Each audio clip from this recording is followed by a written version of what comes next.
Christmas approaches, yet nothing could be less festive than the dreary weather towards the end of 1862. Displeased with the inactivity of McClellan, Lincoln directs Union General Burnside to go on the offensive and attack Richmond. Union guns shell Fredericksburg, setting the town on fire. The Union Army crosses the river and loots the city. Lee now has 75,000 men on the heights overlooking the burning city. Lee can't believe the Union would dare attack his well-fortified positions, but he misjudges Burnside's recklessness. The order is given. Burnside orders his men to attack Lee's two fronts.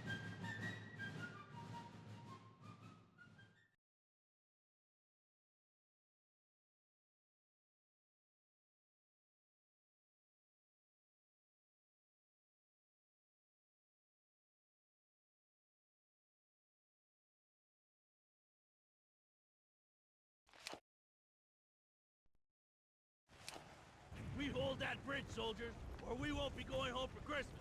We'll be planted here till Judgment Day. When can we get this started? Everyone back home is counting on us. Now move! The Rebs have their reinforcements. We got no... Follow me or die where you stand. Don't forget me. You can still fight. Move!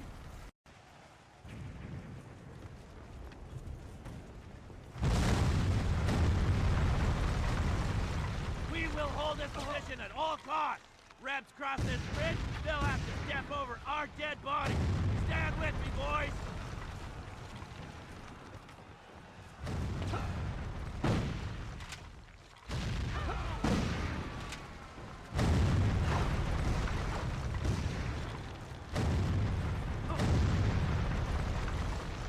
No mercy! Fix bayonets, men! We're going to charge! Follow me to glory!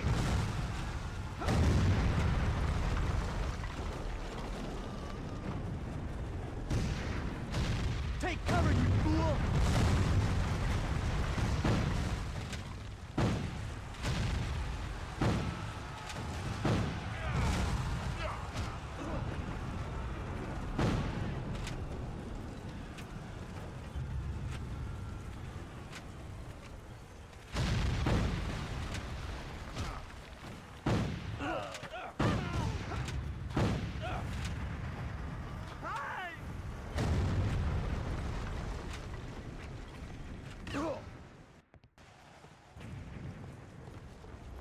You did good. Real good. Damn, I can barely hear myself. You're gonna take out those cannon emplacements and anything that can kill men. We've got the entire brigade coming through here, and they've got to be safe. Godspeed.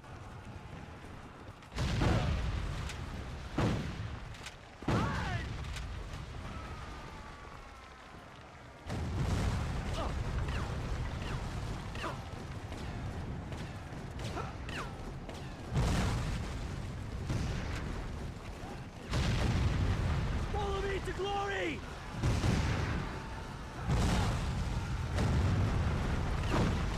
This is Uncle Travis!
We got him!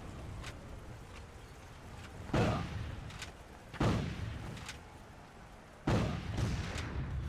falling down! Keep going, man!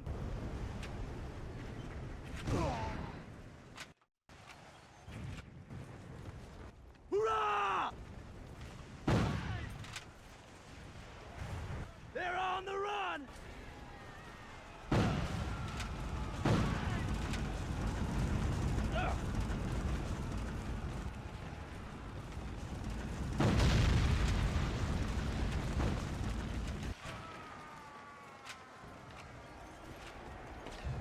Give them the barrel! Take out the Gatling, then rip down their flag!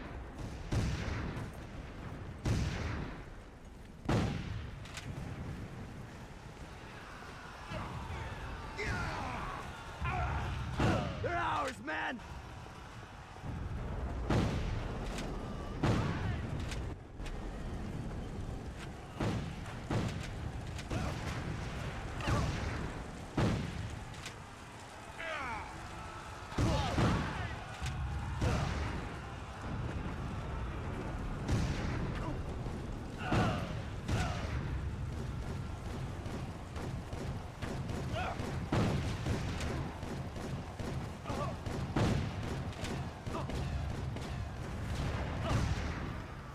Kill them all!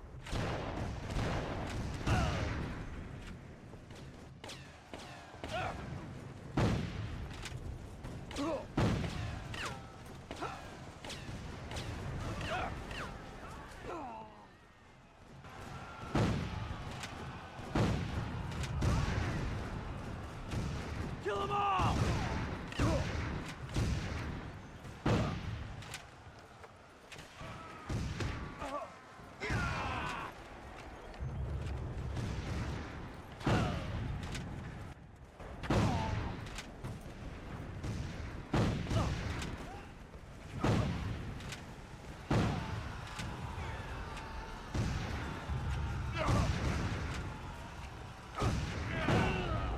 Hurrah!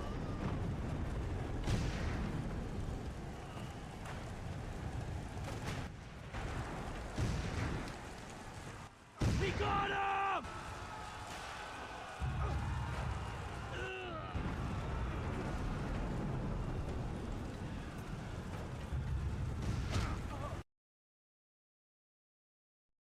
In the south, the enemy line is broken, but J. Early's division saves the day for the Confederacy, and the Union Army is repulsed. In the north, brigade after brigade attacks Mary's Heights, the bluffs overlooking the looted city. 14 assaults are beaten back before Burnside realizes his folly. That night, the temperature drops below freezing. Survivors build shelters with the bodies of the dead. They are encamped there all night and the rest of the next day before they are ordered to withdraw. Openly weeping, Burnside wants to personally lead a new charge, but his officers talk him out of it. The slaughter is horrendous. The Union loses 12,600 men, the South 5,300. Lee remarks, "Fortunately, war is so horrible. Otherwise, we could fall in love with it." The survivors finally limp back across the Rappahannock. What are the great sacrifice and lives accomplished? No one could say.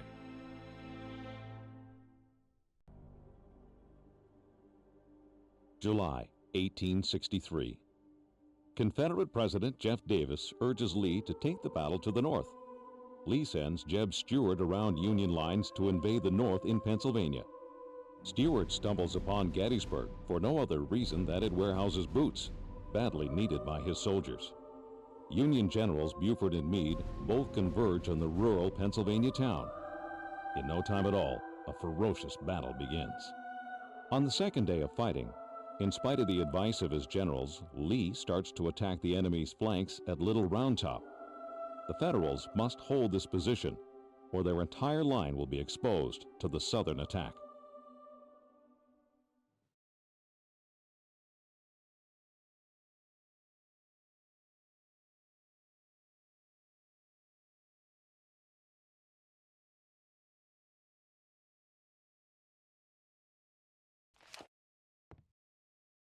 Soldier, a sizable line of Rebs is coming down on us fast. Use your sniper rifle to pick them off. It's the only chance we got.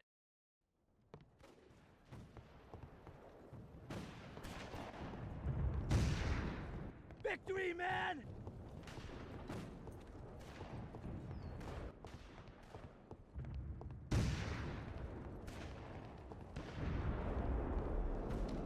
Follow me to glory!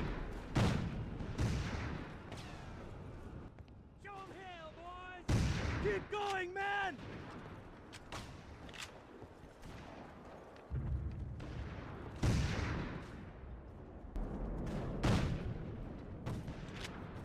This is from Uncle Robert!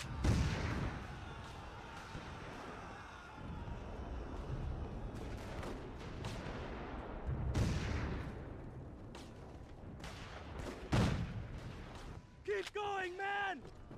Wake up, play!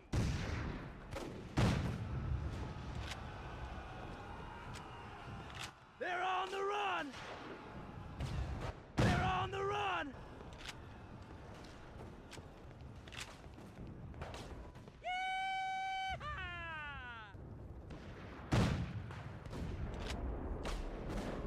They're falling back!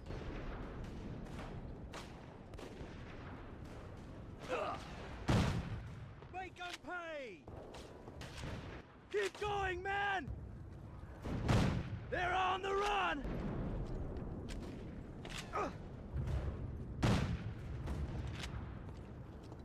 Make 'em pay!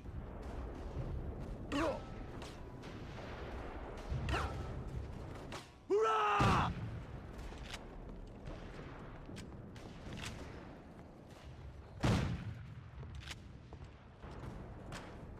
No mercy! Victory, man! Give 'em the best, boys! They're ours, man! Kill 'em all!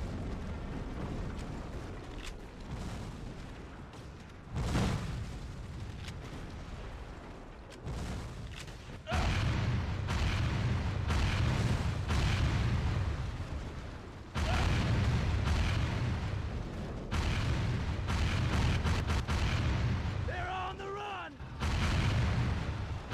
We've got to get out of here. Retreat to Little Round Top on the double. Eliminate every soldier on the way. Gee, move it now or die where you stand.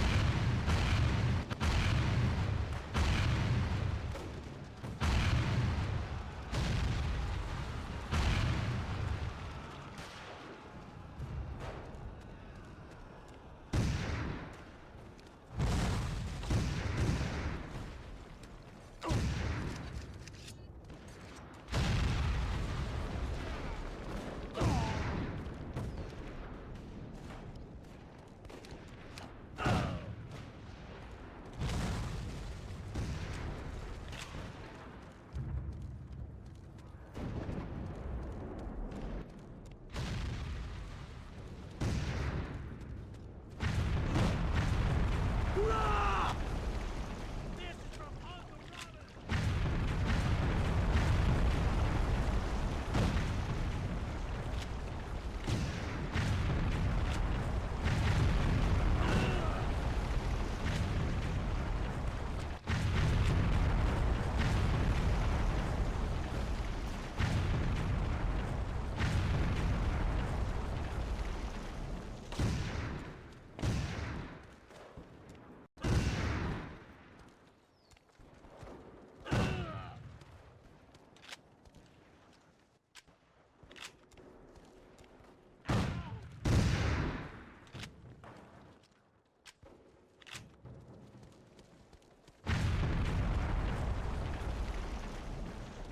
Victory, man!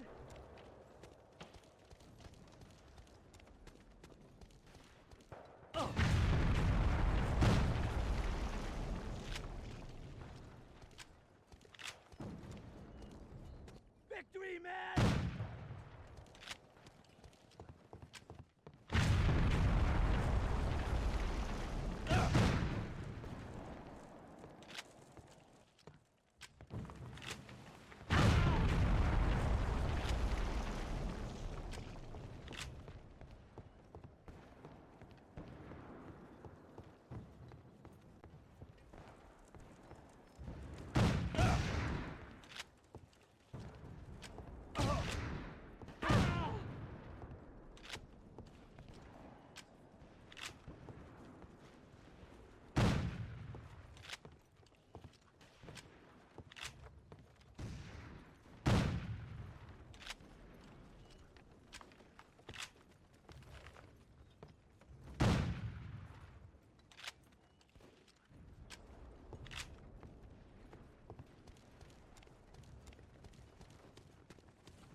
Take over the big Gatling gun, son. Mow down anything that isn't already dead.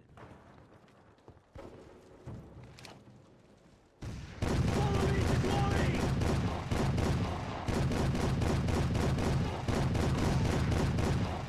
Falling back!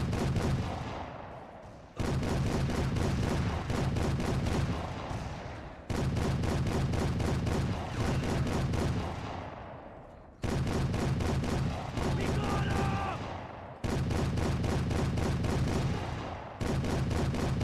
I got a direct order from Commander Chamberlain. We are running out of ammo. Fix bayonets, men. We're going to charge. We got no other option. Move!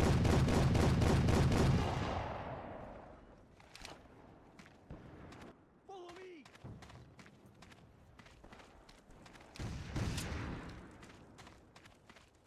Keep going, man!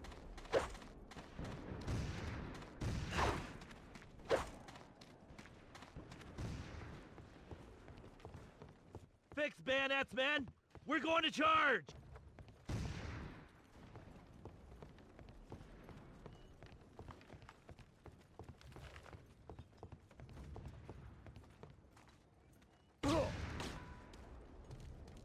They're on the run!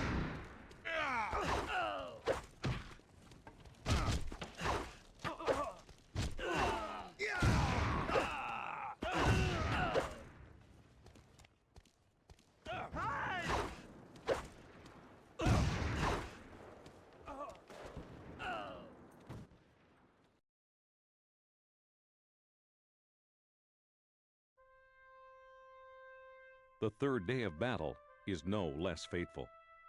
Sensing victory, Lee orders General George Pickett to charge an open field, where behind a stone wall the Union Army holds Cemetery Ridge. At 2 p.m., Pickett begins his charge with 13,000 men. Red flags wave and bayonets shine in the July sun. It's an unimaginable slaughter. Single cannon blasts from the Union side kill a dozen packed-together bodies at once. The Confederates reach the stone wall at one place only. They are all captured or killed. Taking full responsibility for the disastrous charge, Lee will never again attempt to invade the North. 6,500 Confederates die or are taken prisoner. All in all, 51,000 men on both sides are killed during 3 days of warfare. Despite Lincoln's urgent pleas, Meade refuses to attack the retreating army. His own troops are too exhausted. No one knows it yet, but it's the beginning of the end for the Confederacy.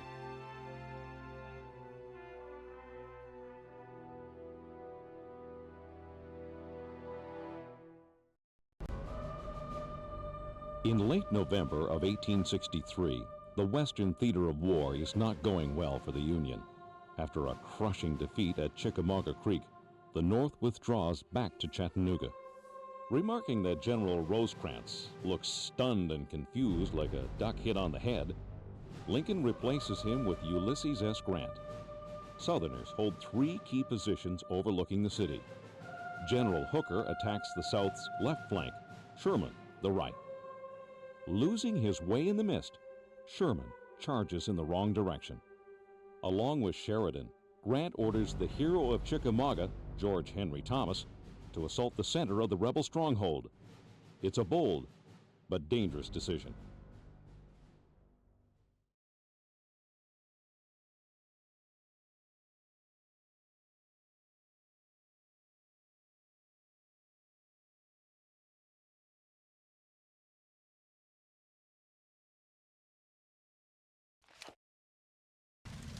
Thought about skedaddling. You don't think I hate? They got nowhere to go. My brother was killed in a bull run, and my mama passed right afterwards. This is all I...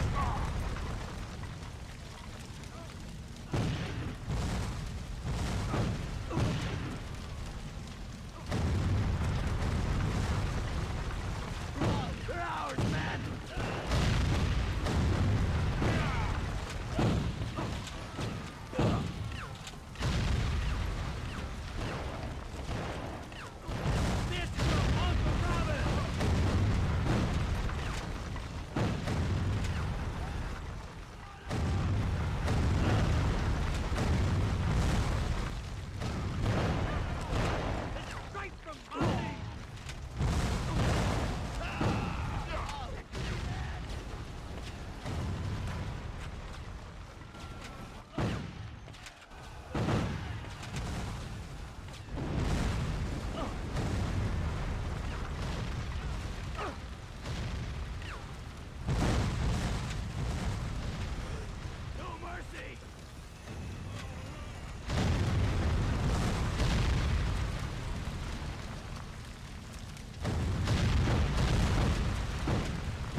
closer.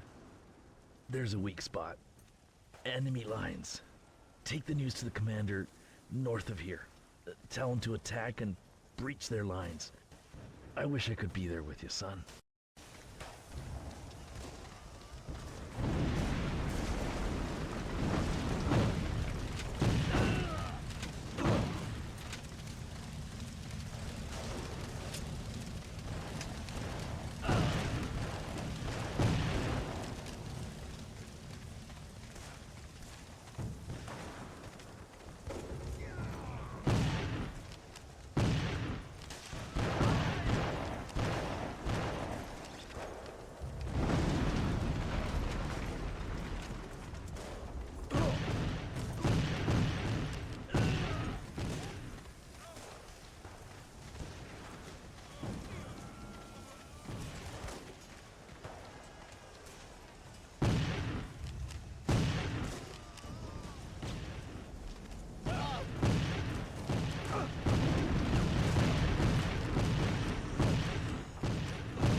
The commander is dead, but we will not give up.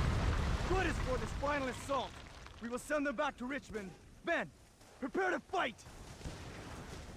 Keep going,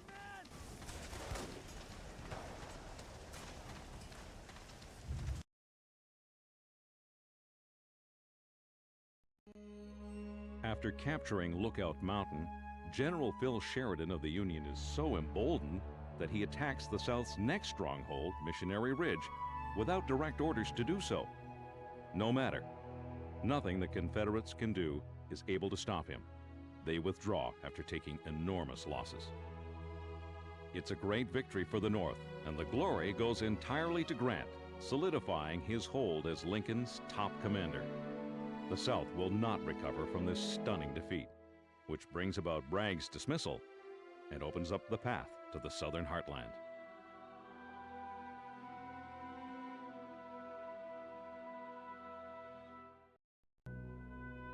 At the north of the Cape Fear River, the Confederacy in the early days of the war took control of a spit of land in North Carolina. Fort Fisher keeps Union ships at a distance, allowing blockade runners to smuggle in provisions for the South.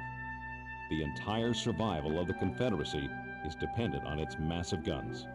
On January 12, 1865, the Union makes its second all-out assault on the fort. For 2.5 days, the Federal Armada bombards Fort Fisher relentlessly by both sea and land. After the massive bombardment, more than 3,300 infantry and Marines assault the stronghold on two sides.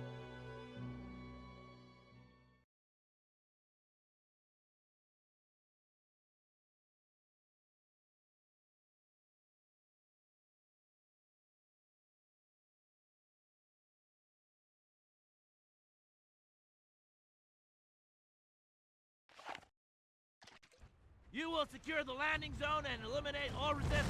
I want every one of you to meet me there. Wait at the wall breach for further orders. Forward!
Buddy, this is nothing but... Face to draw enemy fire.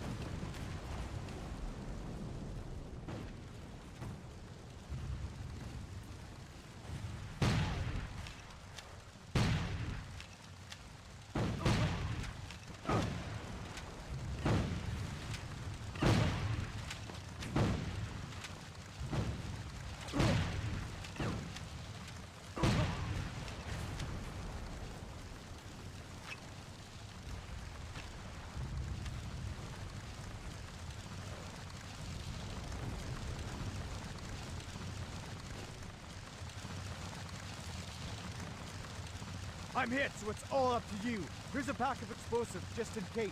Blow that cannon emplacement, or our assault is in jeopardy. Don't let me down, soldier.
The assault on the west side of the fort is victorious.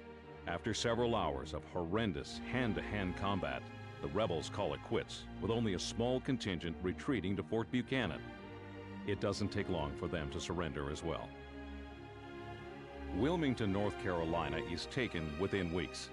Once supplies to the Confederacy are cut, the end is in sight for the Confederacy.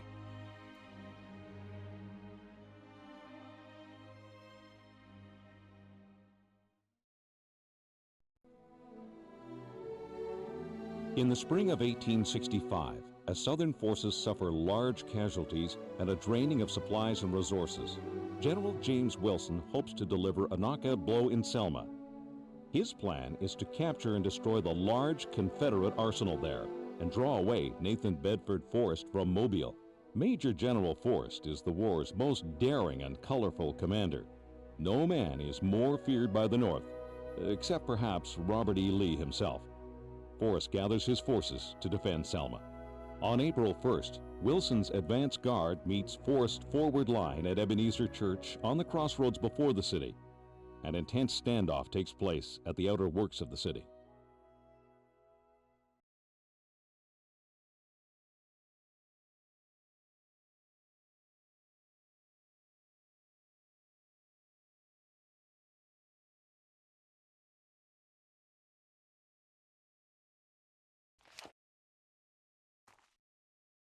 Soldiers, we've encountered fierce resistance by Ebenezer Church.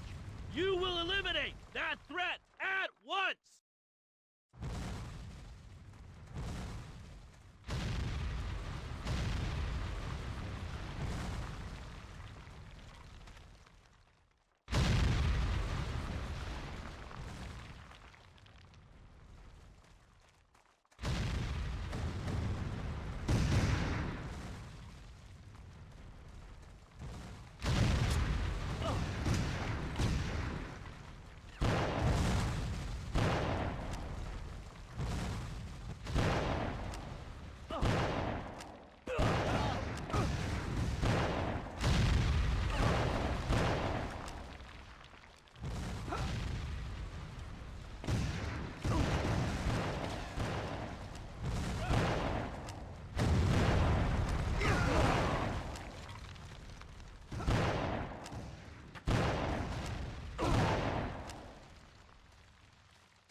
A note with orders for the squads in the nearby fort. It is imperative that they get them. The great offensive on the city is about to begin. Don't let us down!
I'll give you cover, buddy.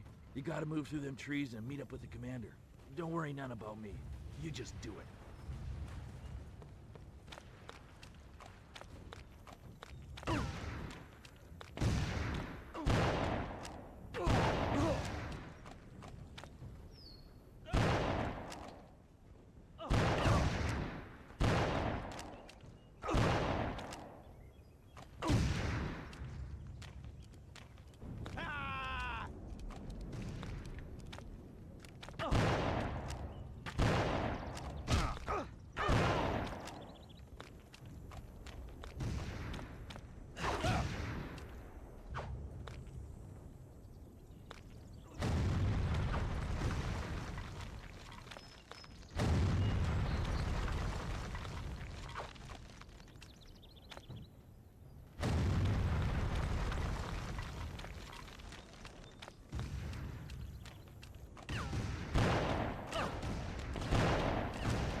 Show me the note, soldier.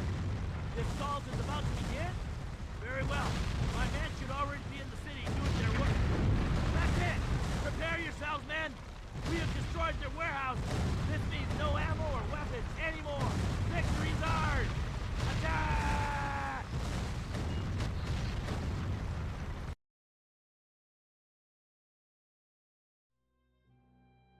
Finally, Selma's fortifications fall. General Wilson himself leads a mounted charge forward. After a day of vicious combat, Selma is in the hands of the Union. In the darkness, the Confederates flee. Badly wounded, General Forrest barely escapes by swimming across the Alabama River. Even Nathan Forrest cannot stop the inevitable. With their main manufacturing centers of Atlanta now captured and Richmond in its last throes, Confederate soldiers worry more about feeding themselves than making war.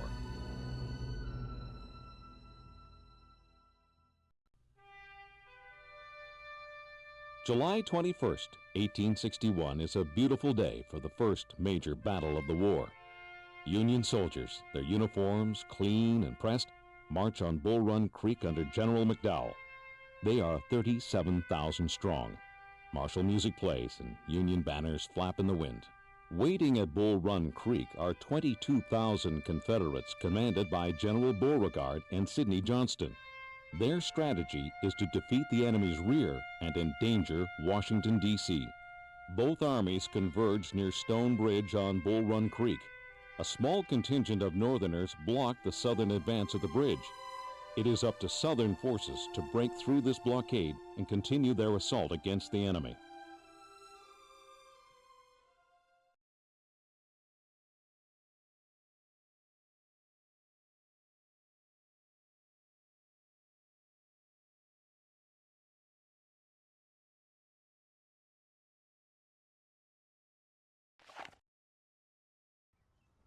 We win this battle, boys. War's ours for the taking. These Northerners will turn and run. You'll see. Here they come. Let's move, men. Forward! They're on the run.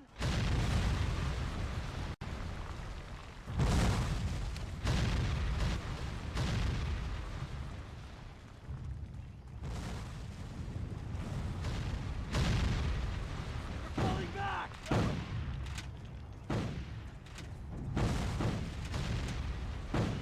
This is from Uncle Robin. We got him.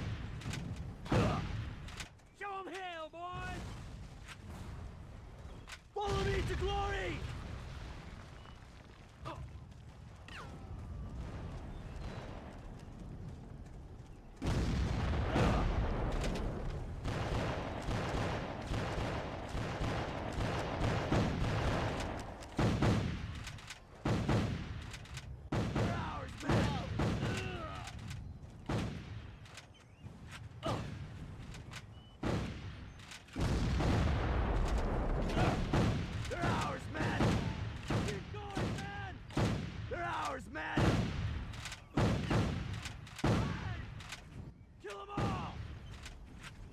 No mercy! Victory, man! No mercy! We got him! We got him! They're on the run! Keep going, man! Keep going, man! Hurrah! Hurrah! They're falling back! They're ours, man! They're ours, man!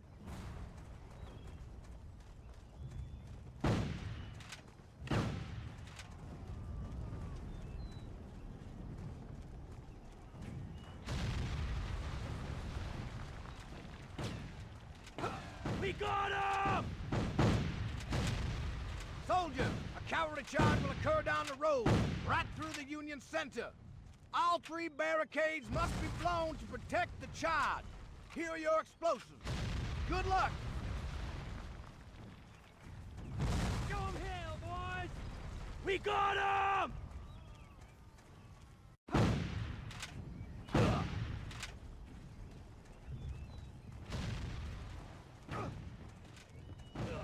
Send them back home, soldiers!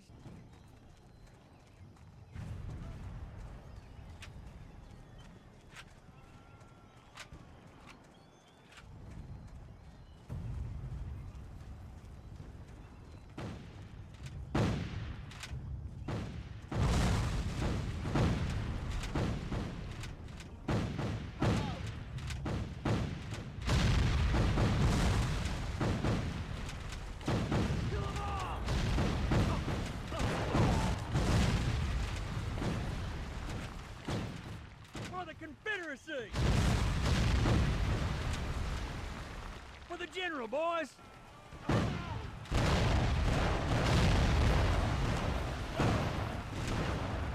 Hurrah!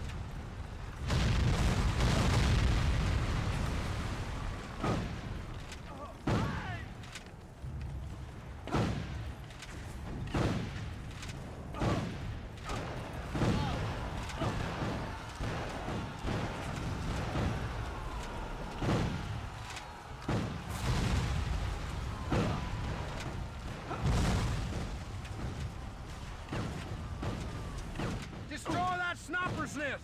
Go! No mercy! No mercy! We got him! They're falling back! Kill them all! Hurrah!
For the general, boys!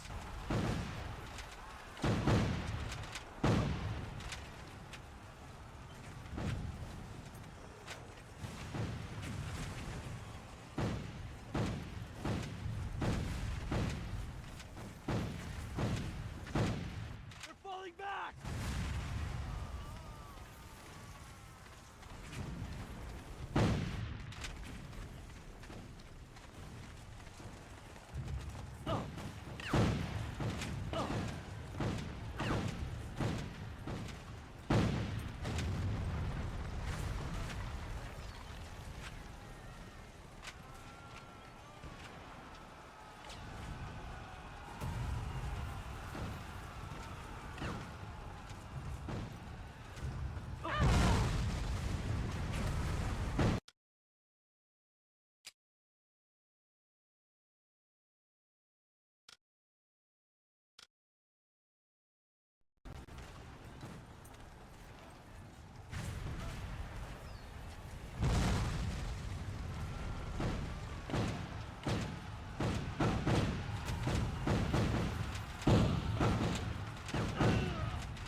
A Union victory looks assured when Confederate General Thomas Jackson is told, "General, they're beating us back." He replies calmly, "Then we will give them the bayonet." His bold defense turns the tide of the battle and forever enshrines him in military lore as Stonewall Jackson. Along with Jeb Stuart, the counterattack pushes the Union forces back to Stone Bridge, where panic sets in. It turns into a full-blown rout for the Union. 5,000 Union soldiers never return home. Those that do stagger back to Washington, D.C., their clean uniforms now bloody and tattered.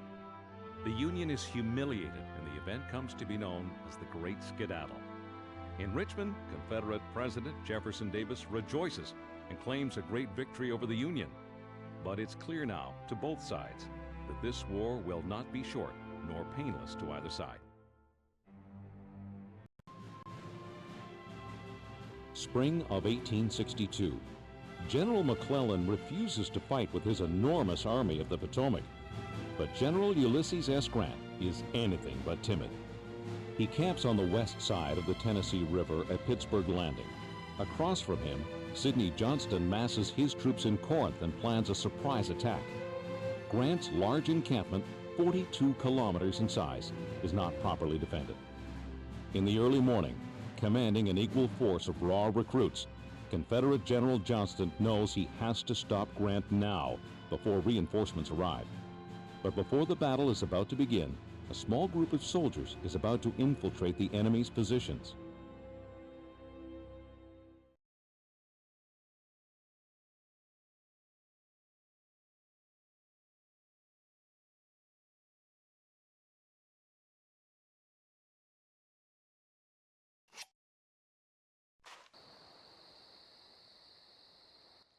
Listen up, soldier. You will slip into the center of the Union camp, eliminating all obstacles as you go. That means slitting throats. You will steal into the general's tent and procure strategic documents.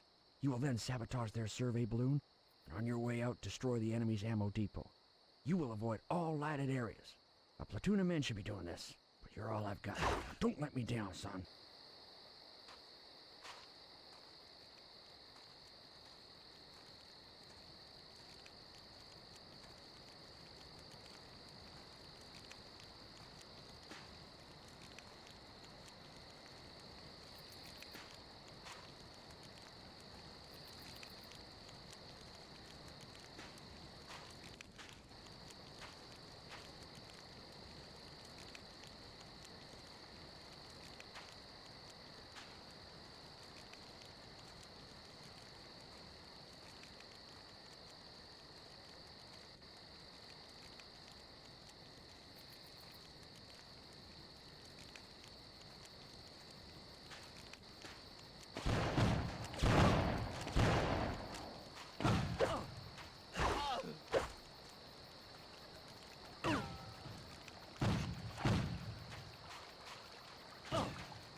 Yeehaw! You did it all right. Jeff Davis gonna give you a medal for that, I guess. Now, let's get on out to the boats.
Taking heavy losses, the Union finally retreats to the Tennessee River. They hold that position as a dozen massive assaults are launched and 62 cannons blaze away. Confident of a total Southern victory, General Beauregard is shocked to face 72,000 enemy soldiers the next morning, as Buell has arrived the night before with reinforcements. Grant takes the field and forces the South to withdraw after a murderous engagement. All in all, after 2 days of fighting, there are 23,000 casualties, more than in all previous American wars combined. The costly Union victory shakes the divided nation to its very core. The war is a calamity that will require more bloodshed and sacrifice than anyone could have ever imagined. For Grant, the victory only steels his determination. The way to the South is now open. In the late summer of 1862, General Lee invades the North, hoping to deliver a fatal blow to the Union. Lincoln sends General McClellan to stop Lee in his tracks at Sharpsburg, Maryland. Even though McClellan captures Lee's dispatches, exposing his entire battle plan, the overly cautious Northern general still will not act for 2 days. This gives Lee more and more confidence. The North achieves a temporary advantage at Bloody Lane, where Confederate soldiers are trapped in a sunken road and slaughtered. In the southern section of the battlefield, Burnside attacks the bridge at Antietam Creek.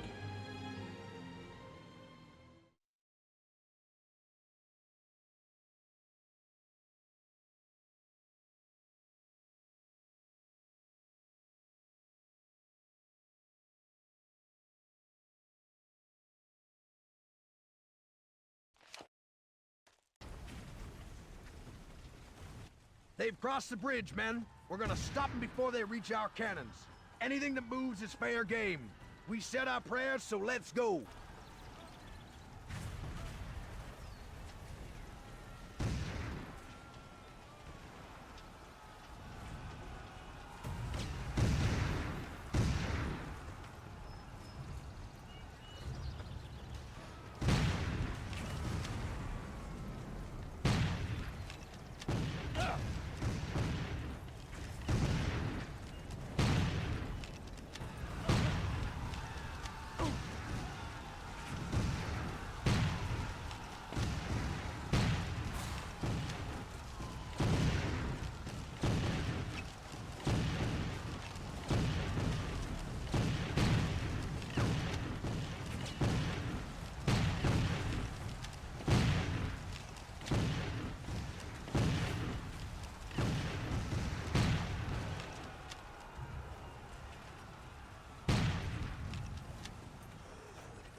Eliminate those hightailing Federals now!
Over here, make it quick.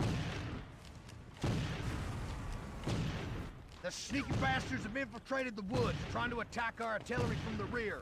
Protect them, soldier, at all costs!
off that bridge, or they'll be out of range of our big guns.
Lee is overwhelmed at Antietam Creek and has no more reserves to bring up. It looks like his army will be destroyed when at the last minute General Ambrose Hill arrives with reinforcements and beats back the northern advance. The next day, Lee expects an all-out attack and certain destruction, but no attack comes. Once again, McClellan allows the great general to escape. He retreats back into Virginia, able to fight another day. The battle does not give either side a decisive victory, and yet 23,000 casualties occur, 9 times the number that fell at Normandy. Tremendously disappointed, Lincoln still declares this a victory, and within days signs the Emancipation Proclamation. England decides against backing the South, an act that will affect the entire outcome of the war.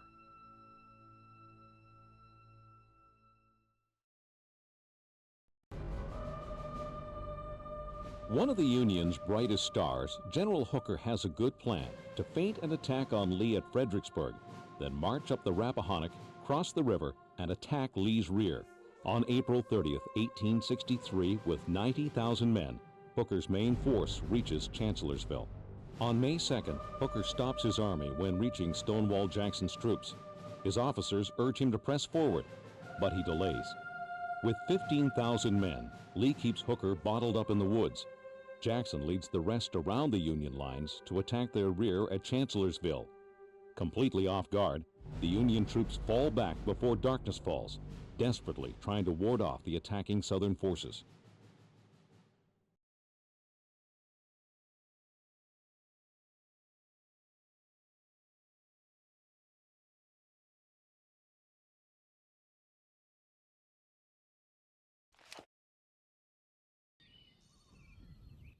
Move closer, soldier. Your job is to take out those signal towers yonder. Shoot any snipers or guards on the way. Understood? You do that, and there's a bigger prize. The ammo depot at the end of the camp. I'm counting on you, boy.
Listen up, 'cause I don't got long. There's an ammo depot just beyond them trees. Best thing is to hit it from the other side. You set fire to them trees and blow it up. Now, don't mind me. I'm going to a good place. Now get!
Because of the late attack, Jackson doesn't have time to finish the job.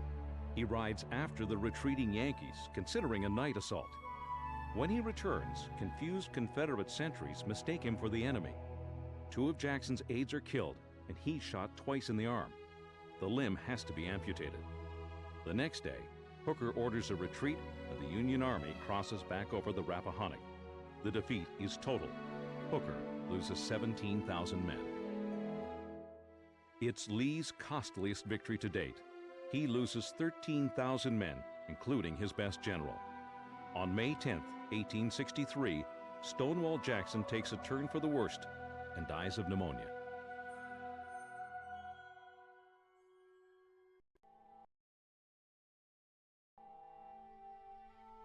In the summer of 1863, Union General William Rosecrans forces the Confederate Army out of Chattanooga and into Georgia. Defeated at Perryville and Stones River, Confederate commander Braxton Bragg is the most despised officer in the South.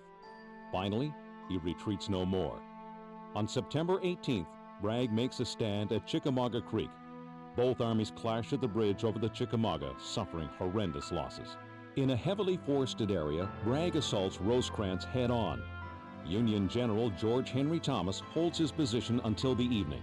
The next morning, Thomas is once again attacked. He somehow continues to fight the South off, but time is running out for the North.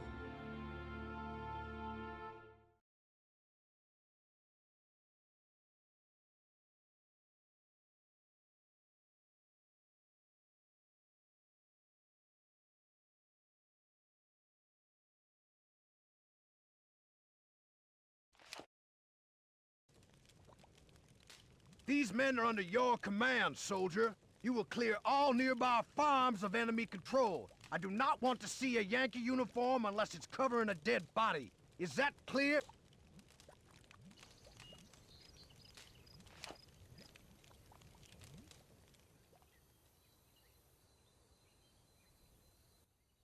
Send them back home, soldiers!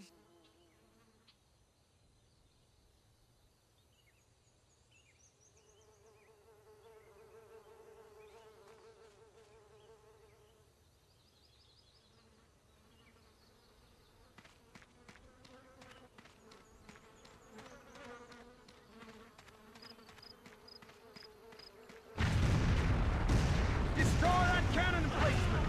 Forward, boys!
A gap in the Union line, is it? Very well. We'll take full advantage. Bring me a courier. Soldiers, prepare for an assault. You've done well, soldier. The battle may well turn at your initiative.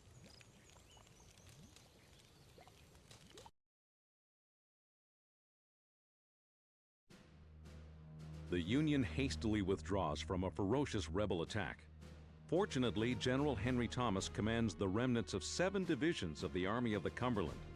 He repulses assault after assault, barely averting a complete rout of the Union. He later is lionized as the Rock of Chickamauga for the heroics he shows that day. It turns out to be the 2 bloodiest days of the war. The Yankees lose over 16,000 men, and the South over 20,000. Licking their wounds, the North withdraws to Chattanooga. Humiliated by the loss, Lincoln replaces Rosecrans with Grant. It turns out to be his best decision of the war.